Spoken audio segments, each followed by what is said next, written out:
No, vítam všetkých pri novom videu a dnes bude niečo, čo som ešte nerobil. Video. Ale nevadí. No, bola burza. A ako prekašľal som tam dosť veľa peňazí. A už si idem tak z burzy a zrazu zhliadnem toto. Osciloskop. Hej. Asi hovorím, že bude taký, čo ja viem, 40 ročný, možno 50, 60. Zoberiem, opravím, ne, a budem používať. Prídem domov, otvorím ten osciloskop a on znútra vyzerá takto nádherne. Daný osciloskop je, podľa toho, čo som zistil, 30. alebo 40. rokov. Ešte aj s lampami. A všetky som premeral, všetky fungujú. Úplne, že všetky sú v pohode. Ešte som nespúšťal. Ako logicky. Hej. Táto je v pohode. Toto sú dve usmerňovačky. To je pentóda. Tu je znova pentóda. A toto je, myslím, trioda. Už si istý nie som. No a obrazovku som nemeral, pretože ju odtiaľ neviem vybrať. Som ťahal a nič. Nevyberala sa. Proste uvidíme. No. Takže tak, čo som prekvapený. Je vo veľmi dobrom stave daný osciloskop. Ale akože není hrdzavý nejako znútra. Prakticky vôbec. A zo spodku, a môžem ho tak položiť asi. Zo spodku je to celkom pekné, hej. Vlastne treba zameniť tento kondenzátor, tento. A to je všetko. Potom ešte elity. Hej, tu sú elity, tam sú elity. A ešte niekde je takýto vstavaný jeden, myslím. Ale inak nejako veľa ich netreba meniť. Bohužiaľ, daný osciloskop ide iba do nejakých 20 kHz. Myslím. Takže moc s tým nezmerám. Mám tu ešte jeden takýto rozobratý. Ten ide tiež iba do nejakých 20. Alebo tak nejako. Ale tento sa mi zapáčil veľmi. Jedna vec, čo sa mi veľmi nepáči, je ako je toto uchytené. Ja musím odšrobovať to od transformátoru na obidvoch uchytoch, aby som dal preč kondenzátory. No, kondenzátory. To, čo ich drží. A jeden problém ešte, nevidno. Tuto vnútri, tuto presne. Šrobovák vezmem. To. Je jeden veľký kondenzátor, ku ktorému ja nemám prístup. Potom je tu aj menší. Keď dám lampu preč, dá sa nejako dostať. Ale bude to otravné meniť. No a tu je ešte jeden, čo treba zameniť. Ale celkom primitívny. No primitívny. Jednoduchý. Ešte tam je kondenzátor jeden. Toto musím nejako prepínať. Lebo ten sa nechce bohvie ako dobre krútiť. No. Toto je moja obľúbená vec. To je kondenzátor.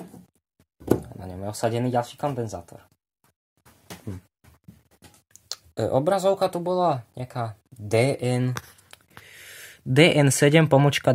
Áno, tu je to napísané, aké lampy tam sú. Hej, napísané je tam. No. A musím kúpiť tie kondenzátory a uvidím. Akože, lebo pekný osciloskop, aj peknom stave úplne. Hej, toto je 80 alebo 90 ročná vec. To je dobre. No len tá krytka na to je taká trošku horšia. Asi niečo takéto. A to sa dá nejako obrúsiť, namalovať. Bude to dobré. To sú nejaké identifikačné veci. Keby mi mobil... Tak. Kto by chcel vedieť? No. A vlastne vyrábané to bolo tak v dobe vojny. Vlastne. No. Kondenzátory, ako vidím, sú tu vymenené. A je tu originálny jeden Philips, čo som prekvapený. Jeden jediný originál zostal. 32 mikro. Zaujímavé. Ostatné sú vymenené. Čomu sa nedivím. A hlavne, potenciometer 1. Hej, šťuka, ale je rozpadnutý.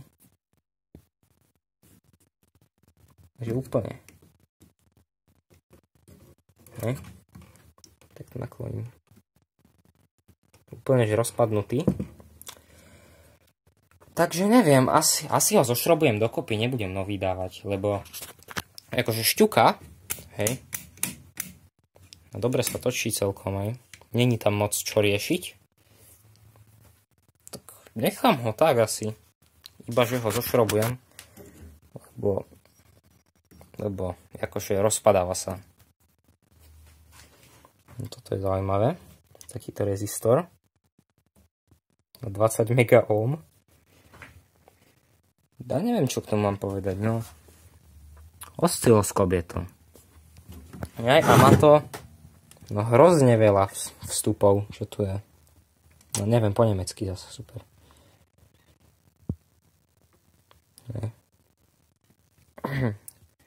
Musím niečo ešte prečítať o tom. No, obrazovku skúsim ešte raz vytiahnuť. Možno tentokrát budem mať šťastie. Takto. No, drží to. Keby som si spomenul, kde mám šrobák.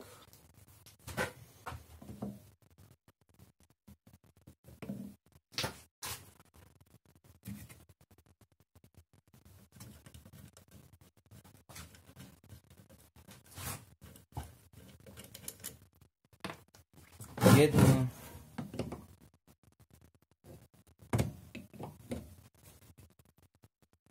Druhý nejde. A už ide.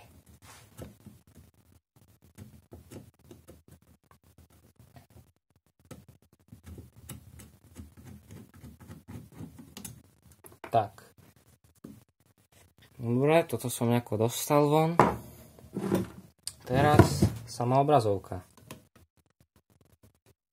Ja sa bojím, že ju rozbijem. A no to by som nechcel. To je tá petica taká, z ktorej nikdy nič nejde vybrať. Super, proste. Ešte to ani nedrží pevne. Hej? To sa hýbe s touto vecou. Lebo je to na pružinkách. Tu sú šrobiky s pružinkami. Fúha.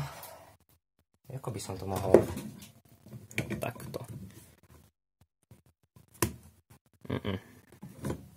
Proste chytím.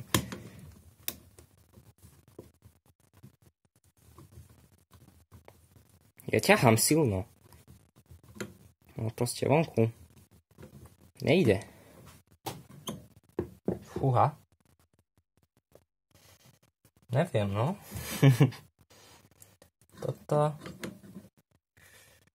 vyzerá byť problém.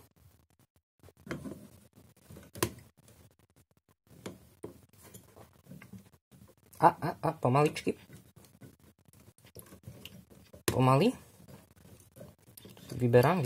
Dobre, dostal som ju. Oj. No. Tu je daná katastrofa.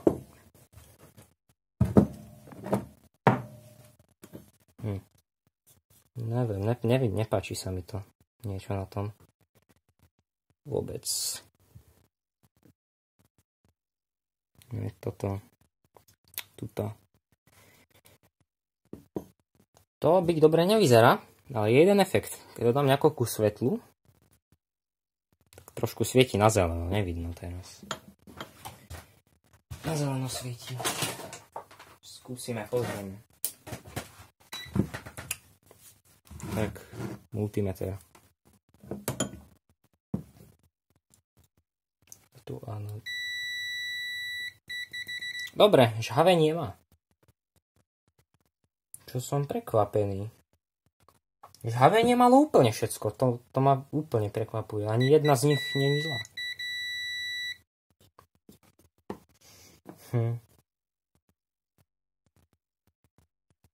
Neviem, či to vidno.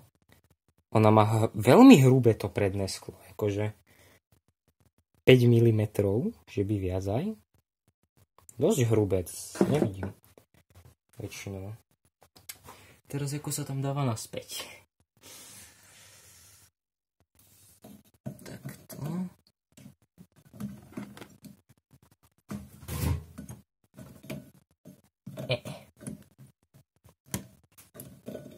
Ne.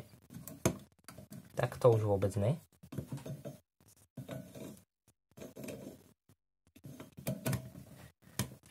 Takto asi. Joj, nerozbí sa, prosím.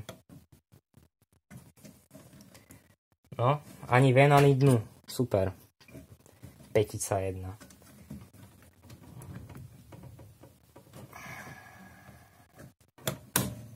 Super. Dobre, je tam. Toto je veľmi zaujímavé. To som veď. Ona sa pritlačí spredu, tú železnou vecou.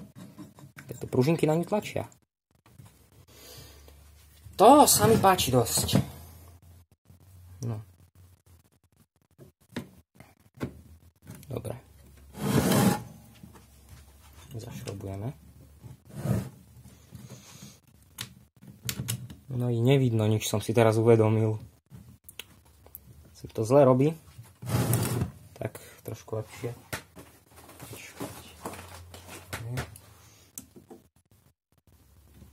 Aha, mám šrobovák.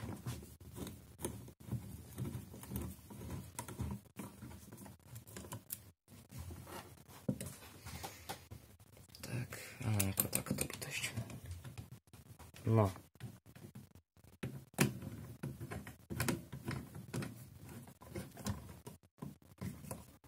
Dobre, takže obrazovku som preveril. To som ani ja doteraz nevedel.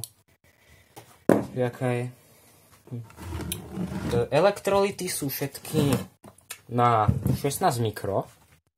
Čo sa mi akože nezdá, ale... Dobre, budem veriť. No. Ale 500 V. To je horšie. Ako 450 až 500 V. To bude trošku drahé. A to je nie hlavná vec. Keď to obrátim. Tuto, jak je tento kondenzátor. Aj tento. 2250 V. To je... Ja neviem, či tam dám na 2000 V, alebo rovno niekde zoženiem na 3000, alebo čo. Ale no, takéto som... Nevidel som ešte takéto. A asi to predsa len spravím tak, nech to vyzerá pekne, že zoberiem ten kondenzátor, vyberiem toto, nech to je, čo to je, ja neviem. Napchám tam nový a zatopím to naspäť. Nech to vyzerá aspoň originálne trošku. Nechcelo by sa mi nejako to veľmi meniť, pretože ako pekné to je a chcem to zachovať. Keď to má byť. Našťastie není ich tak veľa, ako treba meniť. Iba nejakých 2, 3, 4, nejakých 6, 7 možno. Hej. Takže to je také celkom dobré ešte. Obyčajný osciloskop vlastne. Nemám k tomu až tak veľa čo povedať. Len som vážne veľmi prekvapený. Aha, to je 80-ročné. V takom dobrom stave, to som nevidel ešte nikdy. To je vzácne, takéto niečo. 25 € za takýto osciloskop bolo vlastne. Neviem, dobrá cena, nedobrá cena. Ale 25 €. Tak akože kúpil som, nie? A transformátor? No transformátor. Ten vyzerá byť v celkom dobrom stave. Není nejaký, že príliš navlhnutý. Ani nejako príliš hrdzavý, iba trošku. Je zaprašený veľmi, preto sa zdá byť škaredý, ale v dobrom stave je všetko. Teda okrem tých elitov, tu na jednom už vystrelila tá gumová vec. Takže tie budú zlé všetky, to sa stavím. Už boli menené, to nie sú originálne. Originálny je iba ten. No. Takže teraz asi vyťahnem vypínač. Opravím ho. A potom budem čakať, kým pôjdem do obchodu.